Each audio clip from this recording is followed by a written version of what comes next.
Hello students, Coulomb's law first chapter का जो अपने रिवीजन कर रहे हैं उसके अंदर अपने स्टडी करेंगे कूलम्स लॉ। तो फर्स्ट चैप्टर अपना इलेक्ट्रोस्टैटिक था, फर्स्ट यूनिट थी, उसके अंदर अपने कूलम्स लॉ कर रहे हैं।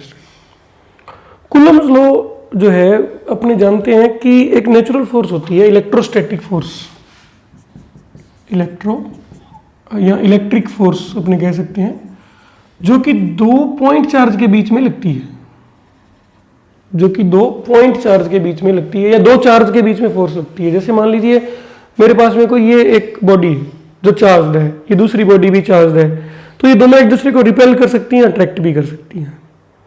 ठीक है, तो उस फोर्स की वैल्यू के लिए जो लॉ दिया गया वो कौन सा लॉ है? Coulomb's law. कि उस फोर्स की वैल्यू क्या होगी, डायरेक्शन क्या होगी, उसके बारे में लॉ दिया गया कूलम्स लॉ।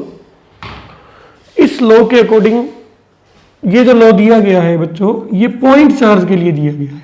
कोई भी जो लॉ होता है अपना वो एक्सपेरिमेंटल बेस्ड होता है, तो बहुत से इन्होंने एक्सपेरिमेंट किए और उसके बेस्ड इन्होंने जो है वो लॉ दिया। तो पॉइंट चार्ज के लिए ये लॉ दिया गया है। पॉइंट चार्ज का मीनिंग क्या होता है कि ऐसा चार्ज जिसका साइज बहुत ही कम हो, जिसका साइज बहुत ही कम हो, पॉइंट साइज हो, या ऐसा चार्ज, मान लीजिए कोई बॉल है, इसको भी पॉइंट चार्ज कह सकते हैं। मान लीजिए इसको अपने चार्ज दिया Q, तो इस बॉल को भी अपने पॉइंट चार्ज कह सकते हैं। कोई बैलून है उसको अपने चार्ज किया, उसको भी अपने पॉइंट चार्ज कह सकते हैं। बट जो अपने उसका इफेक्ट फाइंड कर रहे हैं, मान लो किसी दूसरी बॉल पे या किसी दूसरे चार्ज पे अपने फोर्स फाइंड कर रहे हैं, वो distance small r capital R से, यानी उस बॉडी के, उस चार्ज बॉडी के रेडियस से बहुत ही ज्यादा होनी चाहिए। यानी जो जिस इस बॉल का अपने इस बॉल के साथ फोर्स फाइंड कर रहे हैं, तो जो उनके बीच जो डिस्टेंस है बॉल की, वो बॉल की रेडियस से क्या होनी चाहिए? बहुत ही ज्यादा होनी चाहिए। तो उस केस में इसको भी अपने क्या कह सकते हैं? पॉइंट चार्ज की तरह ट्रीट कर सकते हैं। लेकिन अगर ये कर रहे हैं अपने, तो अब अपने ये दो बॉल है, दोनों मान लो चार्ज है Q1 Q2, इसके ऊपर चार्ज है, तो अब इन दोनों बॉल को अपने पॉइंट चार्ज नहीं कंसीडर कर सकते, क्योंकि उनके बीच में डिस्टेंस क्या है? कम है। जैसे अपने स्टार्स देखते हैं, तो क्या स्टार्स छोटा सा होता है क्या जैसा अपने वो दिखता है? नहीं, उसको अपने ऑप्टिक्स में पढ़ते हैं कि पॉइंट ऑब्जेक्ट जैसे लेते हैं, तो उसकी डिस्टेंस इतनी ज्यादा है अर्थ से स्टार की, इसलिए वो अपने को एक पॉइंट की तरह नजर आता है, छोटा सा। ठीक है, लेकिन अगर उसके अपने पास जाएंगे तो अपने देखेंगे कि वो बहुत बड़ा है। कई स्टार तो धरती से भी बहुत बड़े, कई गुना बड़े हैं, सूरज से भी बड़े। ठीक है, तो ये फर्स्ट अपने पॉइंट देखा। पॉइंट चार्ज क्या होता है? पॉइंट चार्ज के लिए दो फोर्स को फाइंड करने के लिए ये लॉ जो है वो दिया गया है। ठीक है, कैसे दिया गया है देखिए।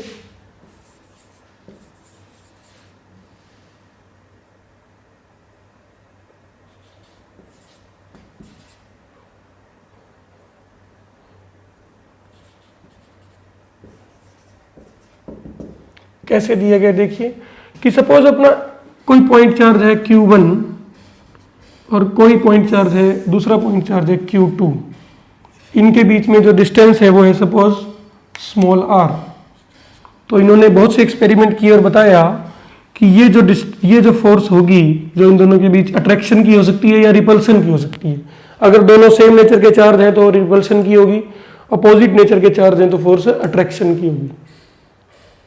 ठीक है, तो इस फोर्स की वैल्यू के लिए उन्होंने बताया, पहले वैल्यू देखते हैं कि दोनों जो ये फोर्स होगी that will be proportional to Q1 Q2, यानी चार्ज के मैग्नीट्यूड की जो वैल्यू है उसके मल्टीपल के क्या होगी? ये अपनी डायरेक्टली प्रोपोर्शनल होगी। यानी Q1 Q2 में से कोई भी एक बढ़ेगा तो मल्टीपल भी बढ़ेगा और फोर्स भी क्या होगी? बढ़ेगी। दोनों बढ़ेंगे तो फिर भी फोर्स बढ़ेगी। Force is inversely proportional to r square, that means it is inversely proportional to square of the distance between the charges. जो चार्ज है उनके बीच जो डिस्टेंस होगी, उस डिस्टेंस के ये क्या है? स्क्वायर के इनवर्सली प्रोपोर्शनल। यानी अगर हम डिस्टेंस को 2 टाइम्स करेंगे तो फोर्स 4 टाइम्स क्या हो जाएगी? कम हो जाएगी। ये बताया इन्होंने। ठीक है, अब बात करते हैं इस फोर्स की डायरेक्शन की। तो इन्होंने बताया कि इस फोर्स की जो डायरेक्शन होगी that will B along the line joining the charges, along the line joining the charges. ये बहुत ही इंपॉर्टेंट फैक्ट है जो अपने उसमें यूज कर सकते हैं न्यूमेरिकल्स में, कि भी मान लो ये चार्ज है, इस चार्ज के ऊपर फोर्स लगा रहा है Q1 Q2, तो ये फोर्स इधर भी हो सकती थी, इधर भी हो सकती थी, इधर भी, मान लो रिपल्सन कर रही है, तो ये फोर्स तो किसी भी डायरेक्शन में हो सकती थी। उस डायरेक्शन के इन्होंने क्या बताया कि पहले आप उन दोनों पॉइंट के बीच की जो लाइन है उनको आप ड्रॉ कर लीजिए। तो ये अपने लाइन ड्रॉ कर ली, तो इसके अलोंग ही क्या लगेगी, फोर्स लगेगी, यानी फोर्स इधर नहीं हो सकती, इधर नहीं हो सकती, जो लाइन हमने ज्वाइन की है दोनों को, चार्जेस को, उस लाइन के अलोंग ही क्या लगेगी, फोर्स लगेगी। तो ये फोर्स जो है इस तरह डायरेक्शन में लगेगी, इसको बोलेंगे F21, और इधर लगेगी इस डायरेक्शन में, इसको बोलेंगे F12, यानी फोर्स ऑन 2/1, फोर्स ऑन 1/2। ये इन्होंने डायरेक्शन के बारे में बताया। This is very important fact जो न्यूमेरिकल्स में आपको काम आएगा, कि सबसे पहले आपको उन दोनों चार्ज जो दिए गए हैं, 3 चार्ज भी दिए गए हैं, तो उन सबको आपस में उनकी लाइन ड्रॉ कर लेनी है, ठीक है। अगर यही अपना जो है यही अपना जो चार्ज है, एक है पॉजिटिव चार्ज और दूसरा है नेगेटिव चार्ज, तो उस केस में ये अपनों ने लाइन ज्वाइन की दोनों की, तो उस केस में जो फोर्स है वो ये हो जाएगी, force on 2/1 and force on 1/2, क्योंकि अट्रैक्टिव होगी ना, अब इसको इधर खींचेगा ये, और इसको ये जो Q2 है ये भी इसको इस तरफ क्या करेगा, खींचेगा, अट्रैक्टिव फोर्स, ठीक है। तो इस तरह से फोर्स के लिए उन्होंने डायरेक्शन को भी बताया और वैल्यू को भी बताया कूलम ने।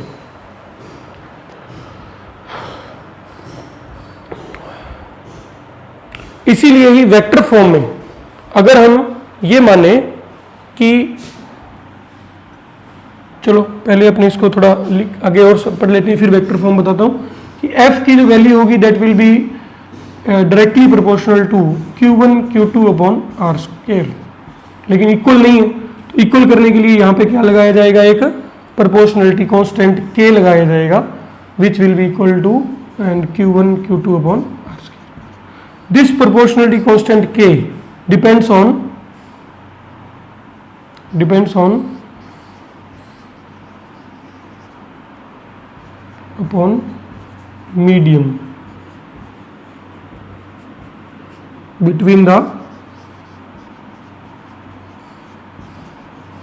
charges।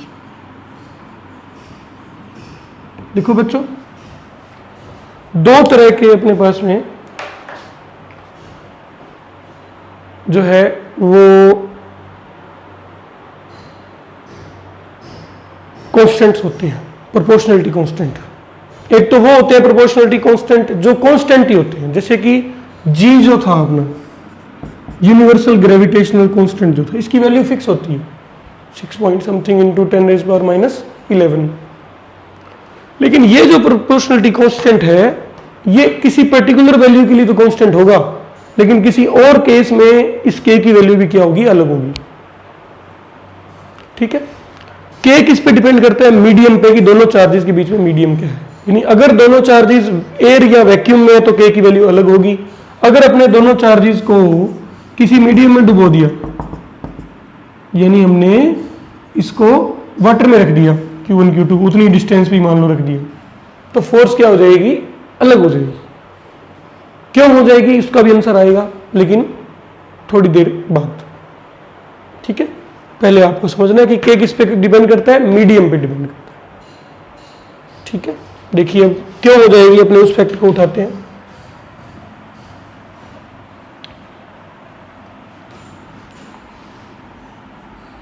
सपोज हमारे पास में ये कोई चार्ज है Q1 और ये कोई चार्ज है Q2, दो चार्ज Q1 और Q2, ठीक है। अब इन दोनों Q1 Q2 के ऊपर क्या लगा रहा है, फोर्स लगा रहा है। कौन सी फोर्स है, F21। अपने इसको स्टडी करते हैं F21 को। ये एयर में थे पहले, अब मान लो इसके अंदर अपनों ने जो है वो कोई मीडियम भर दिया। मैंने इसके अंदर क्या किया, कोई मीडियम रख दिया, यानी सपोज अपने पास में ये एक ऑब्जेक्ट था जिसके ऊपर चार्ज है Q2, इस पे है चार्ज Q1, और मैंने क्या किया, इसके बीच में ये अपनी कागज रख दिया, यानी बुक रख दी, ठीक है, पेपर रख दिया इसके बीच में, तो मीडियम आ गया। इससे अब होगा क्या, इससे अब होगा यूं कि यहां पे ये पॉजिटिव चार्ज है तो यहां पे इस मीडियम के नेगेटिव चार्ज इंड्यूस हो जाएगा और यहां पे भी नेगेटिव चार्ज इंड्यूस हो जाएगा। तो अब जो इसके ऊपर फोर्स लग रही है वो फोर्स आप देखो, क्या वो अकेली इसके कारण लग रही है? नहीं, अब वो अकेला ये चार्ज नहीं है, अब वो फोर्स इसके कारण भी लग रही है जो अट्रैक्टिव है और इस चार्ज के कारण भी लग रही है जो अट्रैक्टिव है। जो मीडियम में इंड्यूस हुआ है चार्ज उसकी वजह से भी इसके ऊपर क्या लगनी शुरू हो गई? फोर्स लगनी शुरू हो गई। इस वजह से इसके ऊपर जो नेट फोर्स है जो जिसकी अपने डिस्कस कर रहे हैं वो अकेली F21 नहीं रही, वो क्या हो गई? इस मीडियम में F21 में से, यानी जो एयर में लगनी चाहिए थी, या इसको मैं लिख देता हूं F एयर में जो लगनी चाहिए थी उसमें से जो मीडियम की फोर्स है वो क्या हो गई? जो मीडियम में चार्जिंग होने की वजह से जो फोर्स लगी वो क्या हो गई? रिड्यूस हो गई। फिर से समझिए, हमारे पास में दो चार्ज है, हमने इसके बीच में मीडियम रख दिया, कागज रख दिया या इसको वाटर में रख दिया, किसी में एयर के अलावा कुछ भी कर दिया। तो पहले तो इन दोनों के बीच में एयर थी, तो एयर के अंदर जो फोर्स थी उसको हमने लिखा था F21, ठीक है। अब जब मीडियम आ गया बीच में तो मीडियम भी क्या हो जाएगा? इंड्यूस चार्ज हो जाएगा। इसके अंदर पॉजिटिव चार्ज तो बीच में आ जाएगा क्योंकि दोनों तरफ पॉजिटिव चार्ज है, तो जहां पे पॉजिटिव है उसके पास वाला कौन सा साइड हो जाएगी? नेगेटिव, और इसके साथ वाली पॉजिटिव के भी यहाँ पे कौन सी साइड हो जाएगी? नेगेटिव। तो अब इसके ऊपर जो नेट फोर्स है वो कौन कौन सी है? एक तो ये जो लगनी थी, जो डायरेक्ट लगनी थी वो तो है ही, जो कूलम लॉ के अकॉर्डिंग है। एक ये भी जो चार्ज इंड्यूस हुए हैं ये भी क्या कर रहे हैं? इसके ऊपर फोर्स लगा रहे हैं, F मीडियम।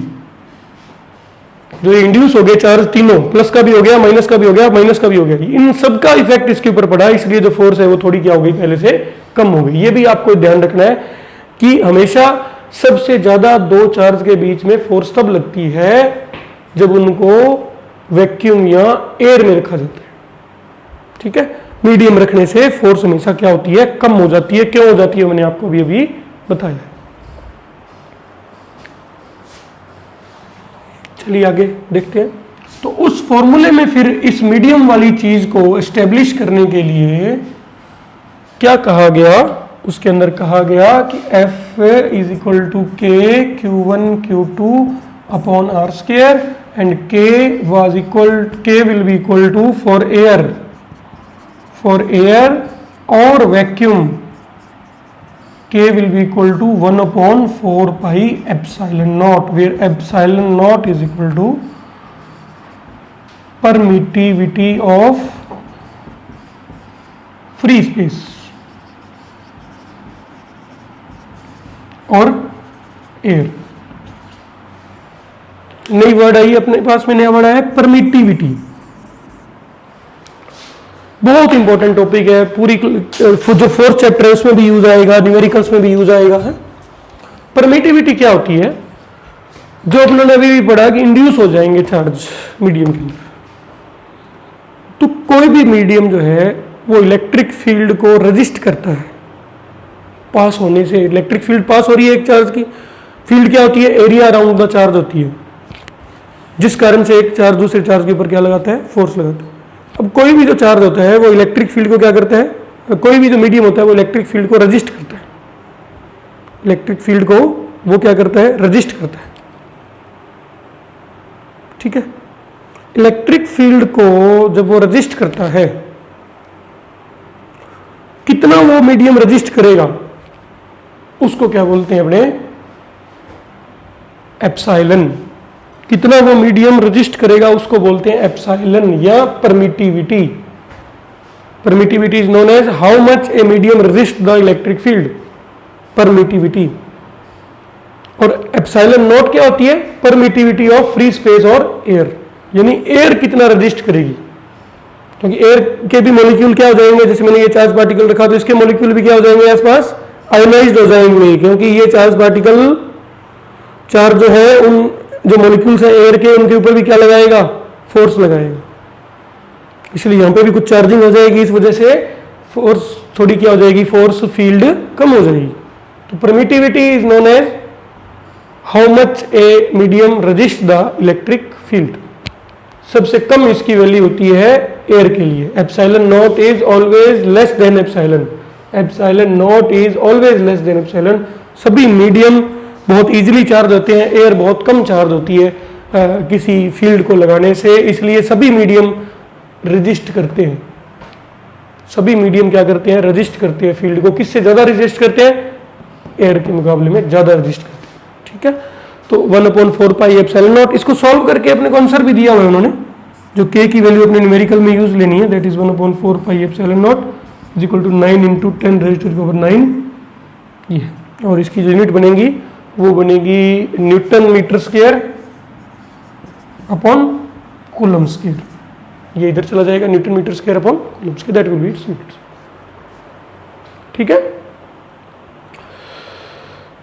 तो ये एयर या वैक्यूम के लिए जो फॉर्मूला है वो अपना क्या हो जाएगा, अब एयर या वैक्यूम अगर है मीडियम, जो नॉर्मल केसेस में एयर या वैक्यूम ही होती है, तो उसके लिए अपने पास फॉर्मूला हो जाएगा फोर्स का F will be equal to 1/4 pi epsilon naught Q1 Q2 upon R square multiplied by R cap, क्योंकि जिस डायरेक्शन में अपने आर को मेजर करते हैं उसी डायरेक्शन में क्या होती है, फोर्स होती है, इसलिए आर कैप अपने वेक्टर में लिख सकते हैं। ठीक है, जैसे कि आपको बताऊं, जैसे मान लो ये है अपना एक चार्ज, ये है Q1, ये है Q2, suppose Q1 is at taken as origin and this is a position vector R from Q1 to Q2, so there will be a direction of force will be F21 and it will be along R cap, it will be along R cap, जिस direction में R जा रहा है उसी direction में R cap होगा, और उसी डायरेक्शन में क्या है, फोर्स है, रिपल्सिव फोर्स है तो R cap आ जाएगा, अट्रैक्टिव फोर्स है तो माइनस R cap आ जाएगा, उसमें क्या दिक्कत है, इधर आ जाएगी ना फोर्स अट्रैक्टिव केस में, तो माइनस R cap आ जाएगा। तो अपने को ये फॉर्मूला जो है वो एक्चुअल में जो है अपने जो वेक्टर की डीलिंग होगी वो अपने डायग्राम से कर लिया करेंगे, और एक्चुअली अपने को यही फॉर्मूला याद रखना है 1/4 पाई, सिर्फ वैल्यू के लिए याद रखना है, Q1 Q2 upon R square and F is equal to 9 into 10 raise to the power 9 into Q1 Q2 upon R square, that will be the formula which we have to learn for the numericals, Q1 Q2 upon R square. Numerical के लिए अपने को ये learn करना है। ठीक है, medium आएगा तो वहां पे एप्सिलॉन आ जाएगा, उसकी जगह पर एप्सिलॉन की वैल्यू अपने को गिवन होगी, उसके अकॉर्डिंग अपने क्वेश्चन करेंगे उसके।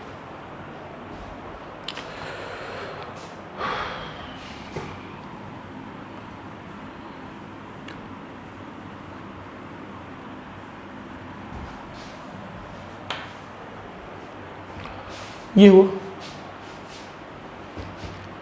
कूलम्स लॉ चल रहा है अपना। अब जैसे अपने को मान लीजिए कि दो चार्ज पार्टिकल हैं Q1 और Q2, इन दोनों के मान लो तीन है, तीन का एग्जांपल ले लेता हूं मैं ताकि इजीली आपको समझ आ जाएगी बात और आपके काम भी आ जाएगी। तीन Q3, अपने को कह दिया कि ये तीनों जो हैं वो एक इक्विलेटरल ट्राइंगल की साइड्स पर हैं, Q1 Q2 है और Q3 मान लो माइनस का दिया हुआ, Q1 Q2 और Q3 तीनों की जो वैल्यू है वो अपने को मान लीजिए दी हुई है 3 माइक्रोकूलम, ये अपने को वैल्यू दी। इक्विलेटरल ट्राइंगल की साइड मान लीजिए अपने को दी हुई है 2 मीटर, ये अपने को साइड दी। तो अपने को कह दिया कि find the force which is on a charge which is placed at B, इसके ऊपर फोर्स निकालिए। ठीक है, तीन चार्ज हैं इक्विलेटरल ट्राइंगल की साइड पर हैं, Q1 Q2 Q3 A B और C पॉइंट पे रखे गए हैं, 2 मीटर इक्विलेटरल ट्राइंगल की साइड है, 3 माइक्रोकूलम उसके ऊपर क्या है, चार्ज है। तीनों का चार्ज सेम है लेकिन इसकी नेचर अलग है, ये नेगेटिव है बाकी दोनों पॉजिटिव हैं। अपने को इसके ऊपर फोर्स पूछिए, find force on charge B, ये अपने को मान लीजिए पूछा। तो पहला काम जो अपना होगा वो क्या होगा कि इसके ऊपर जो लाइन है वो ज्वाइन कर लेंगे। तो लाइनें तो ऑलरेडी ज्वाइन ही है, लाइन अपने को इक्विलेटरल ट्रायंगल बना हुआ दिया हुआ है, नहीं दिया हुआ तो अपने इसको क्या है बना लेंगे। अगर लैंग्वेज में दिया हुआ क्वेश्चन हो सकता है ये ना दिया हो, लैंग्वेज में दिया हो there is an equilateral triangle of side this there are 3 charges at corners A B and C, find out the force on charge placed at B, तो उसमें बना लेंगे, लाइन ज्वाइन कर लेंगे। उसके बाद देखेंगे B के ऊपर कौन कौन सी फोर्स लग रही है। तो B के ऊपर एक फोर्स तो लग रही है अपनी ये वाली, इस डायरेक्शन में लग रही है ना, ये इसको इस डायरेक्शन में क्या करेगा, फोर्स अपने में डिटेक्टर नहीं आनी चाहिए, FBA, force on B by A will be in this direction क्योंकि रिपल्सिव होगी। और दूसरी कौन सी है, और इसी के साथ अपना एक टॉपिक और भी हो गया यहाँ पे, वो कौन सा हो गया, सुपरपोजिशन प्रिंसिपल। ये कौन सी फोर्स हो जाएगी, F on B by C. Attractive क्यों होगी, क्योंकि ये चार्ज कैसा है, नेगेटिव। अब ये एंगल है 60 डिग्री, क्योंकि इक्विलेटरल ट्रायंगल में 60 होता है, तो फिर ये एंगल कितना होगा, 120 डिग्री। सिंपली आप लोग समझते हो कि अगर अपने पास में ये कोई चीज है, इसके ऊपर दो फोर्स लग रही है, एक ऐसे और एक ऐसे, F1 F2, तो अब नेट फोर्स कैसे निकालते हैं, F1 square plus F2 square plus 2F1 F2 cos theta. देखिए वेक्टर का अपने को अच्छे से समझ आना चाहिए इस चैप्टर के अंदर, क्योंकि फोर्स की बात कर रहे हैं तो force is a vector quantity, इसलिए अपने को वेक्टर बहुत अच्छे से आना चाहिए। ठीक है, तो इसी तरीके से सुपरपोजिशन प्रिंसिपल भी क्या कहता है हमारा, कि एक चार्ज के ऊपर अगर दो फोर्स लग रही है, तीन लग रही है, तो टोटल फोर्स जो होगी वो क्या होगी, सब फोर्सेस का वेक्टर सम होगी। तो साथ साथ क्वेश्चन हो गया, साथ साथ सुपरपोजिशन प्रिंसिपल भी हो गया। ठीक है, तो ये कितना एंगल होगा, 120 डिग्री। एफ बी ए की अगर मैं वैल्यू निकालूं तो कितनी आएगी बच्चों, 9 × 10⁻9 इंटू Q1। Q1 की वैल्यू कितनी है, Q1 Q2 अपॉन, मैं लिख देता हूं एक बार, अपॉन R²। इसी तरह से F जो है अपना BC, this will be equal to 9 × 10⁻9 into Q2 Q3 upon R²। बस इनके अंदर वैल्यूज पुट करनी है, इन दोनों की वैल्यू फाइंड करनी है, और उसको किस में पुट करना है, इसमें पुट करना है। थीटा एंगल कितना है दोनों के बीच, 120 डिग्री। ठीक है, रिजल्टेंट निकालना है।